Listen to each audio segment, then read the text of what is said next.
Hey Paul, just Mike here from the Uncle Dad Talks podcast. I'm just Mike. There's no Uncle Dad today, but thanks for sitting with me for a Yeah, minute. nice to meet you, Mike. Yeah, you too. So you're part of this new series, the first word on horror, which is exciting. But I want to take it back before we get Sure. into that. You had some jobs early on, and this is always so interesting to me. People's like how they get from other jobs into doing what you actually love to do. What Yeah. was it like, or how did you get from working in assembly lines and teaching math to being a horror writer? Yeah, that's a hard question to answer. But Starting off I hard. mean, yeah, the assembly lines, that was like summers of high school and college, and maybe 1 year after college. So my dad worked at the Parker Brothers toy factory, which was in Salem, Massachusetts until about 1991 when it was closed down. So yeah, I got, summer jobs through him. I helped mass produce Ouija boards, Oh, Monopoly, all that stuff. Um, and as far as math teaching goes, I mean, as a kid, I was just always good at math, so I stuck with it. That's what I got my degree in.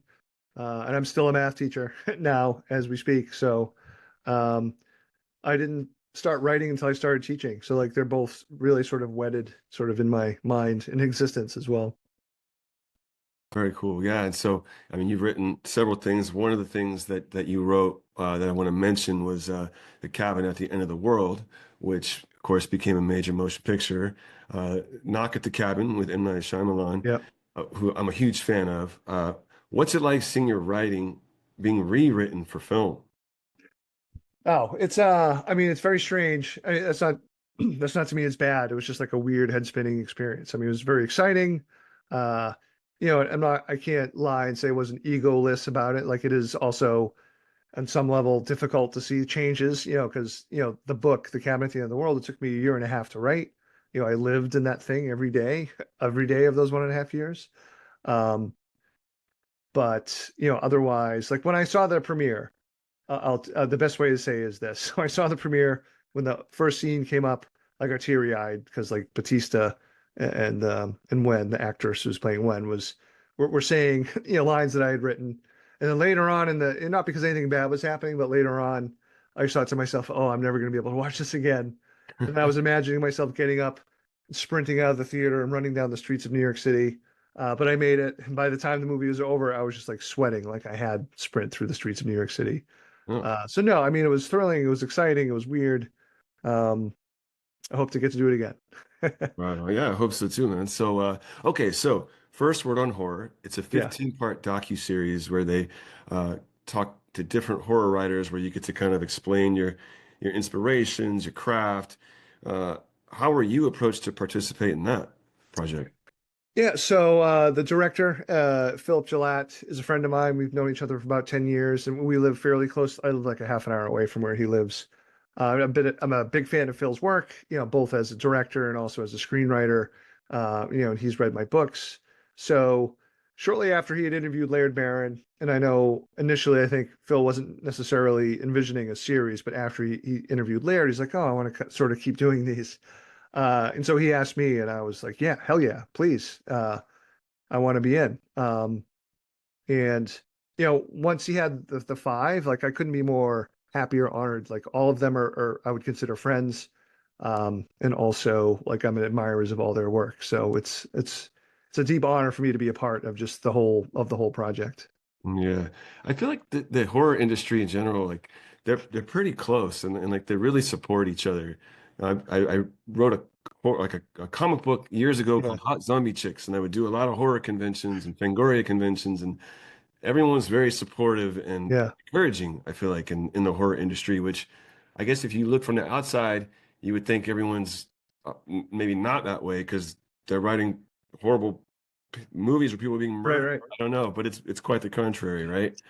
Yeah, I mean, listen, every community has its bad set of bad actors, so I mean the horror community is not perfect. Just look at the look at the comments that Shudder, the website, gets on their movies sometimes if you want to see the bad.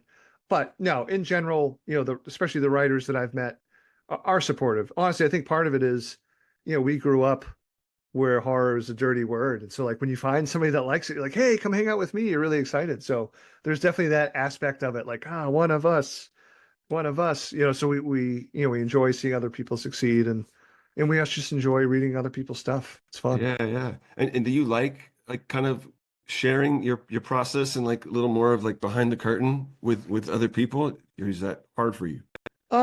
Yeah, I mean, I guess I do like it. I mean, because in some of my when I've had a few books that are short story collections, and for the short story collections, I typically write like a little bit of a behind the scenes thing. Actually, I've done that for some novels too. So yeah, I guess I do enjoy it. I think part of that is a reflection of reading Stephen King.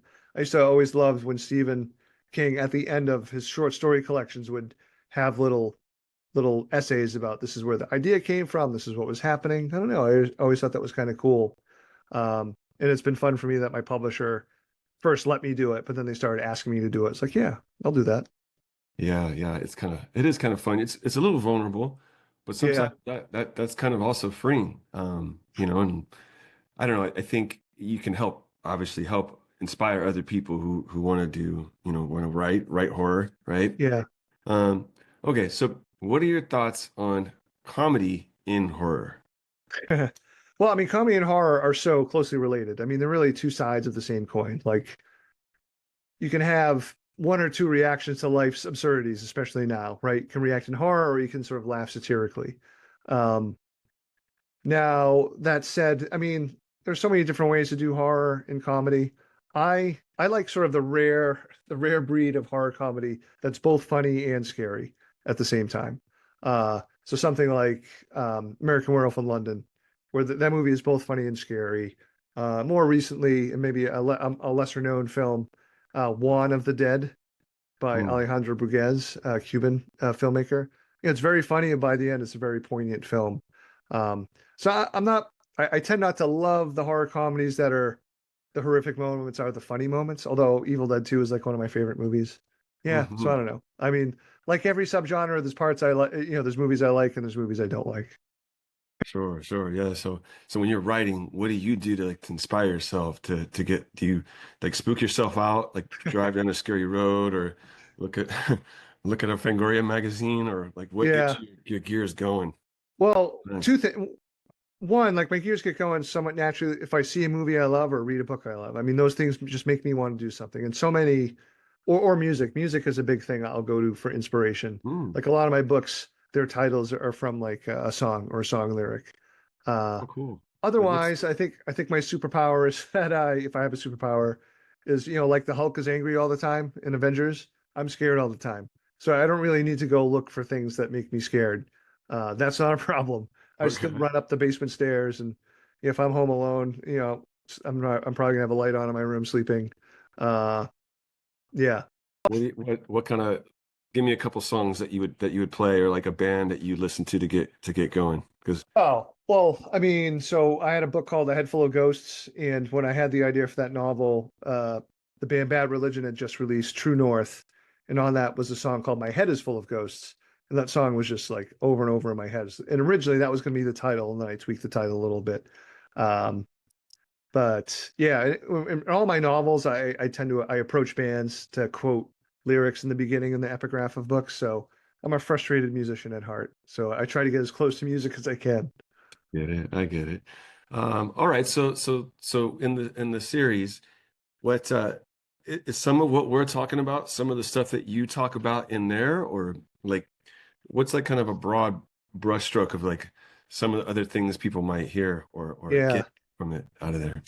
And it's been a while. I forget. But I think, no, Phil, I think digs more into, well, actually digs a little bit into like when I worked at Parker Brothers, because that was sort of like a seminal moment.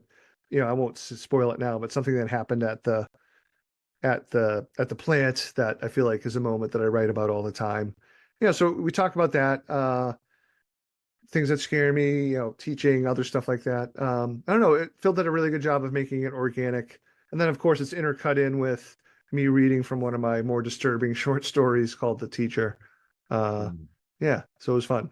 Did you enjoy the process of reading on camera? It was fun. It got a little hard, I have to admit, toward the end because we were upstairs. It was really hot. And they had me read two stories because we weren't sure which one we were going to do. So it was a lot of reading, which is fine. I just hope I hope I don't sound too tired while I'm Yeah. reading. I don't think I did. I think it All came right. out okay. Yeah. Okay. We like to ask this a lot on the show.